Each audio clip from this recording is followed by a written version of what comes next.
अस्सलाम वालेकुम students, hopefully you are fine.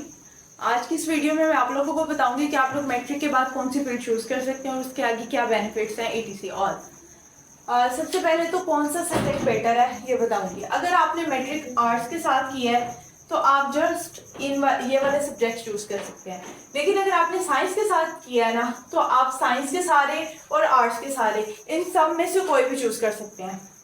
अब ये पहले मैं बताती हूँ आप लोगों को साइंस के बोर्ड। अगर आप लोगों ने साइंस के सब्जेक्ट चूज किए हैं तो आप लोग बाद में एफएससी कर सकते हैं, प्री मेडिकल और प्री इंजीनियरिंग, ठीक है।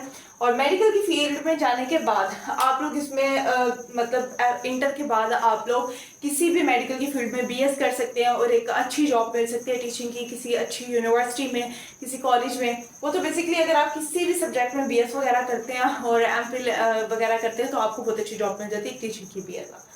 उसके अलावा मैट्रिक के बाद अगर आपने मैट्रिक साइंस के साथ किया तो कुछ डिप्लोमा वगैरह होते हैं जिसमें फार्मेसी बी कैटेगरी आ जाती है।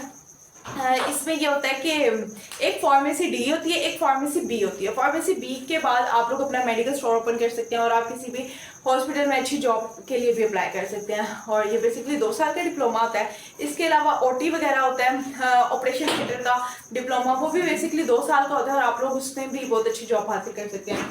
इसके अलावा जो फार्मेसी बी है, जैसे कि मैंने आपको बताया कि एक फार्मेसी डी होती है, एक फार्मेसी बी का मैंने बता दिया। और जो होती है ना फार्मेसी डी, ठीक है, उसके साथ आपको डॉक्टर की भी डिग्री मिलती है और फार्मेसी की भी।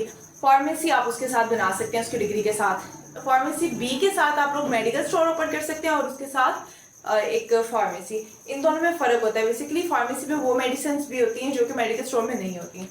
नेक्स्ट आप इसके साथ आईसीएस कर सकते हैं, कंप्यूटर की एक फील्ड है, इस पे कंप्यूटर वगैरह के अबाउट ज़्यादा बताया जाता है। नेक्स्ट साइंस के बाद आप ये ही आईटी कंप्यूटर साइंस, अगर आप आर्ट्स के साथ कंप्यूटर साइंस के सब्जेक्ट रखते हैं तो वो बेसिकली आईटी कहलाता है। नेक्स्ट आप एफए कर सकते हैं, ठीक है। एफए ये इंटर सिंपल आर्ट्स के साथ भी बहुत से सब्जेक्ट रख सकते हैं। नेक्स्ट साइंस के बाद आईकॉम कर सकते हैं, आईकॉम बीकॉम वगैरह सारा कुछ कर सकते हैं, ठीक है। नेक्स्ट आप मैट्रिक के बाद, मैट्रिक अगर आप साइंस में करें या फिर आर्ट्स में करें, आप लोगों के पास ये बहुत अच्छा ऑप्शन होता है कि आप साइंस रखें या आर्ट्स रखें, लेकिन आप एक प्रोफेशनल डिग्री कर सकते हैं, एलएलबी, ठीक है, लॉ की डिग्री, ठीक है। आप एक अच्छे लॉयर बन सकते हैं, एडवोकेट बन सकते हैं। ये आपको मैंने सारे बता दिए। इसके बाद आप लोग एफएससी अगर करते हैं तो आप लोग एमबीबीएस भी कर सकते हैं। तो एमबीबीएस के बाद भी बहुत सारी अंदर फील्ड्स होती हैं, जॉब्स होती हैं जो बहुत अच्छी होती हैं सबके लिए। नेक्स्ट अगर तो आपने आर्ट्स के सब्जेक्ट रखे हैं तो आप क्या कर सकते हैं, बहुत सारी बुक्स होती हैं, फिजिकल एजुकेशन, इकोनॉमिक्स और कंप्यूटर साइंस, आर्ट्स की बुक्स, एजुकेशन बुक, इस्लामियात, पाक स्टडी etc।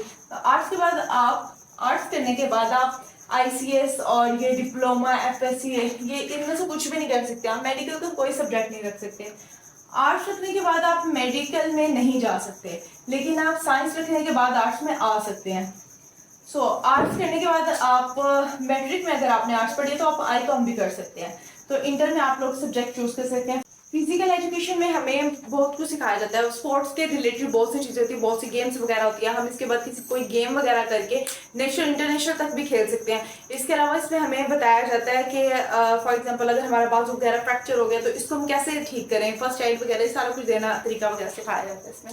हम ये रख के कोई गेम में नेशनल इंटरनेशनल तक भी पहुंच सकते हैं। नेक्स्ट है कंप्यूटर साइंस, ठीक है। और उसके बाद कंप्यूटर साइंस जो होता है बेसिकली वो आईटी कहलाता है, ठीक है। कंप्यूटर साइंस की बुक होती है जो कि इंग्लिश में होती है। फिजिकल एजुकेशन की जो बुक है ये उर्दू में होती है, बहुत ईजी होती है। नेक्स्ट इस्लामियात, एक इस्लामियात तो कंपल्सरी होती है ना, और एक हम वैसे चॉइस कर सकते हैं।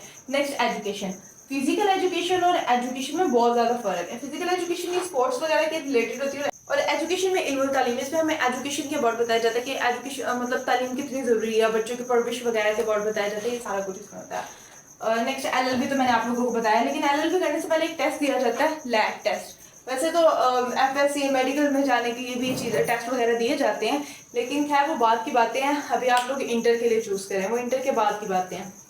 तो आर्ट्स इकोनॉमिक, इसमें आप लोगों को खाना वगैरह सिखाया जाता है, कपड़े कढ़ाई सढ़ाई और जो है पेंटिंग शेंटिंग वगैरह ये सारा कुछ सिखाया जाता है। और एलएलबी इंटर के बाद होता है, मैट्रिक के बाद नहीं होता। इसके अलावा भी बहुत सी फील्ड्स हैं, लेकिन जो मैंने यहाँ बताई हैं ज़्यादा इंपॉर्टेंट है। तो अब जो आप लोगों को बेहतर लगे वो करें। इसके अलावा अगर कोई हेल्प चाहिए तो आप लोग पूछ सकते हैं। मैं वैसे ये सजेस्ट करूँगी कि अगर आपने साइंस रखी तो साइंस के बाद आप आर्ट्स में बिल्कुल भी नहीं जाएं, क्योंकि साइंस की बहुत ज़्यादा फील्ड्स है, बहुत अच्छी अच्छी। आप कोई डिप्लोमा कर सकते हैं, कोई भी आप फील्ड चूज़ कर सकते हैं जो कि हमारे लिए बहुत हेल्पफुल होती है हमारे फ्यूचर के लिए। तो ओके, फिर best of luck for your new journey. अल्लाह हाफिज़, टेक केयर।